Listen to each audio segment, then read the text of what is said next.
दिल्ली में एक जोरदार ब्लास्ट होता है, धमाका। गाड़ी का मालिक निकलता है मुसलमान। जैसे ही गाड़ी का मालिक मुसलमान पता लगता है, गोदी मीडिया से लेकर ये दो रुपल्ली के ट्विटर हैंडल पर बैठे नफरती लोग जो देश को खोखला धर्म के आधार पर करना चाहते हैं, वो टूट पड़ते हैं। वो बात अलग है कि जब उसी गाड़ी का असली मालिक का पता लगता है, जिसे बेची थी मुस्लिम ने गाड़ी, वो हिंदू निकलता है, तो चुप्पी साध कर बैठ जाते हैं। अभी हाल ही में एक लेडी डॉक्टर जो मुस्लिम है, उसके लिए इस देश का घिनौनापन फैलाने वाली मीडिया गंदगी फैलाती है, लेकिन छात्रा जो है एमबीबीएस की प्रियंका, उसका नाम आने के बाद खामोशी पसरी है। सिर्फ जानकारी दी गई कि एक प्रियंका नाम की छात्रा पकड़ी है। फिर हिंदू मुसलमान एंगल नहीं है। आज मैं आपको एक और एंगल दिखाने जा रहा हूं, जिनके नाम पर गंदगी का रायता फैलाया जा रहा था, उन मुस्लिम लोगों को लेकर कोई एविडेंस नहीं मिलता है। अब सवाल यह है कि कल तक हिंदू मुसलमान करने वाले गोदी एंकर तक जो गंदगी फैला रहे थे, क्या माफी मांगेंगे या चुल्लू पर पानी भिजवाया जाए उनके लिए?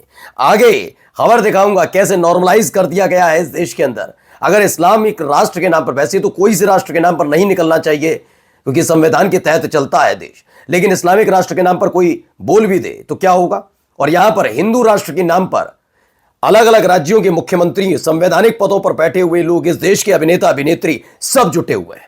आज आपको वो भी तस्वीर दिखाऊंगा, खुल्लम खुल्ला कैसे ऐलान किए जाते हैं। और खबर कई अलग अलग जगह से भी निकल कर आई है, खास तौर पर जो चुनाव है उसको लेकर क्या है अपडेट, देखिएगा। नमस्कार, मैं हूं प्रज्वल गौतम और आप देख रहे हैं the live TV. The live TV, सच सबसे आगे। सबसे पहले एक खबर, ये द क्रेडिबल न्यूज की खबर है। उन्होंने क्या बताया? दिल्ली ब्लास्ट केस में बड़ा अपडेट हुआ। अब अपडेट क्या है जरा ये समझिए। अपडेट भाई ये है कि 3 मुस्लिम डॉक्टरों समेत 4 लोग बरी कर दिए। एनआईए को उनके खिलाफ सबूत नहीं मिले। एनआईए को सबूत नहीं मिलते। उन 4 मुस्लिम जो थे डॉक्टर, जिनके नाम पर 3 मुस्लिम डॉक्टर थे, उनके नाम पर कोई सबूत नहीं मिलता है। लेकिन खास बात यह है कि कल तक उनके बारे में कथा कहानी सुनाने वाले और गंदगी उगलने वाली तमाम मीडिया चैनल अब उनके नाम के बारे में कुछ बताने तक के लिए तैयार नहीं है। 3 मुस्लिम डॉक्टरों समेत 4 लोग बरी कर दिए। एनआईए को नहीं मिले सबूत, बस इसको कहकर शांति के साथ खबर चलाई जा रही है। जो कहते हैं जरा अशोक कुमार पांडे पढ़िए क्या कहते हैं।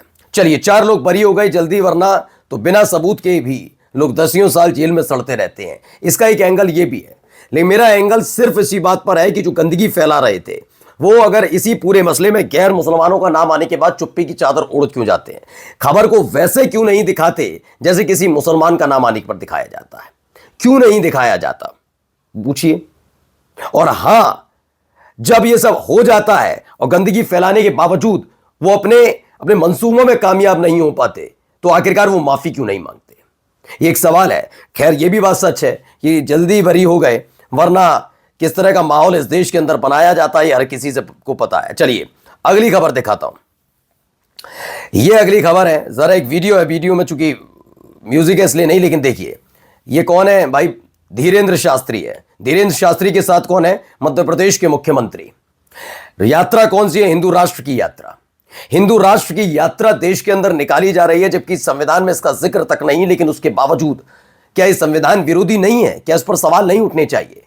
और संवैधानिक पद पर बैठे हुए लोग इसका समर्थन करते हैं, तो क्या इनसे सवाल नहीं पूछे जाने चाहिए? अब सुनील अस्त्री कहते हैं, अगर मैं बहुजन राष्ट्र बनाने के लिए यात्रा निकालूंगा तो क्या आप उसमें शामिल होंगे? क्योंकि सवाल इसलिए कि मुख्यमंत्री मोहन यादव जी, क्या यह सही है? आप संविधान की शपथ लेकर राज्य के संवैधानिक पद पर बैठे हैं। आज तक कोई मुख्यमंत्री इस प्रकार के आयोजन में शामिल नहीं हुआ। मैं वही कह रहा हूं कि आपने संविधान का मजाक बनाकर रख दिया है। संविधान का मजाक। यह आदमी कितना हिंदू राष्ट्र के बारे में जानता है? क्या है हिंदू राष्ट्र का मतलब? क्या परिकल्पना हो सकती है? ना इसको पता, ना इसका कोई लेना देना। लेकिन ये जिसके इशारे पर कर रहा है सबको पता है। जिसका ये आजकल छोटा भाई बना हुआ उसके इशारे पर कर रहा है, सबको पता है। धीरेन्द्र शास्त्री जो कर रहा है, क्या ये कोई और समुदाय का व्यक्ति कर सकता है? मुसलमान छोड़ दीजिए, जब कोई भी समुदाय, सिख हैं, जैन हैं, बौद्ध हैं, अगर वो ऐसी यात्रा निकालते हैं तो क्या होगा? लेकिन नहीं, हक सिर्फ ऐसे लोगों को है। ठीक है, मैं ना इसका समर्थन करता हूं, ना अपने देश के अंदर इस्लामिक राष्ट्र से लेकर, ना ही किसी और समुदाय की तरफ से, क्योंकि ये देश भारत है, ये देश है, इंडिया है। और इसके बारे में कभी कोई परिकल्पना नहीं हो सकती संवैधानिक पद पर बैठे हुए लोग जैसा सहयोग कर रहे हैं। अब ये दो तस्वीरें पहले आप देख लीजिए। द मुस्लिम की खबर है। क्या है द मुस्लिम की खबर? एएसआई टीम को शाही मस्जिद में प्रवेश से रोका, कमेटी के 2 सदस्यों पर एफआईआर दर्ज हुई। एएसआई टीम को मुख्य स्मारक वाले भाग में प्रवेश नहीं करने दिया गया और आरोप लगाया कि उनके साथ अभद्र व्यवहार किया। इसी आधार पर मस्जिद की इंतजामिया से जुड़े 2 लोगों के खिलाफ मुकदमा दर्ज किया गया। रिपोर्ट के मुताबिक जिन 2 लोगों पर एफआईआर दर्ज हुई उनका नाम हाफिज और मोहम्मद कासिम खान है। इनके खिलाफ धारा 132, 352, 351(2) के तहत मामला दर्ज किया गया।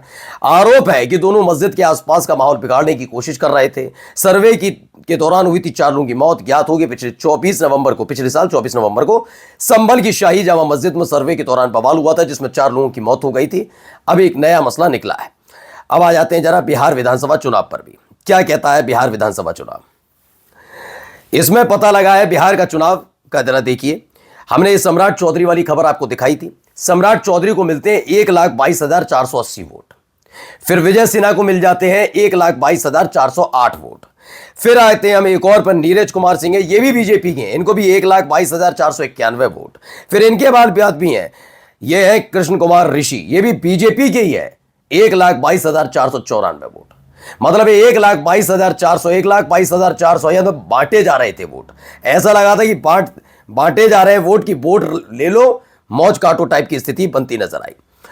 और ये खबर देखिए, इसमें एक बात लिखते हैं अभिषेक उपाध्याय, बड़े पत्रकार हैं, उन्होंने लिखा बिहार में बीजेपी की नजर से योगी आदित्यनाथ का बिहार में एक ही इम्तिहान था, वो रघुनाथपुर की सीट आरजेडी को जीतने से रोकना था। यहां से शाहबुद्दीन के बेटे असामा शोअब चुनाव लड़ रहा था। योगी आदित्यनाथ यहां कर कुछ भी नहीं छोड़ा। जेडीयू की ओर से सचेत किए जाने के बावजूद अपनी प्रतिष्ठा की रक्षा के लिए उन्होंने एएसआई से अनुमति लिए बगैर ही औरंगजेब व बाबर की कब्र खोद दी और बुलडोजर को कैनवास की गेंद की तरह रघुनाथपुर के आसमान में उछाल दिया। क्या क्या नहीं बोला था, सब कुछ किया गया। वहां पूरा जोर लगा दिया गया था। आप सबको ने देखा भी था कैसे पूरा जोर लगाया जा रहा था। लेकिन आखिरकार क्या हुआ? रघुनाथपुर से जीता कौन? उसामा शाह। यह बात सही है कि बिहार में कई रैलियां उन्होंने की, लेकिन ज्यादातर रैलियों में से एक फोकस था सबका, ज्यादातर बीजेपी के नेताओं का, और वो था सिर्फ और सिर्फ शाहबुद्दीन के बेटे उसामा शाह, जिससे चुनाव लड़ रहे थे रघुनाथपुर सीट, कैसे भी करके। अब आइए इसमें भी खबर देखिए। ये एक तस्वीर निकली है एक अखबार में।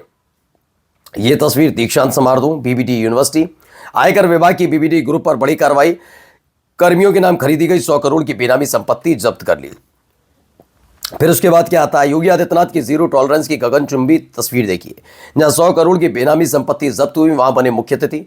जहां आयकर ने इसी जुलाई में जब्त की 100 करोड़ की बेनामी संपत्ति, उसी समूह की यूनिवर्सिटी में योगी आदित्यनाथ बतौर मुख्य अतिथि प्रकट होंगे। आपको वो डायलॉग याद है ना, बाबा आते नहीं प्रकट होते हैं। फिल्म आई थी, फिल्म में डायलॉग मारा था, वही वाला, वही स्थिति है। आप समझिए क्या आसान हो जाता है कितना, कि अगर ऐसी किसी जगह विपक्ष का कोई नेता चला जाए तो उसे भ्रष्टाचार का जड़ बता दिया जाए। लेकिन जब ये लोग जाते हैं तो कहते हैं नहीं, ये तो जरूरी था, परंपरा है, ये है, वो है। नमस्कार।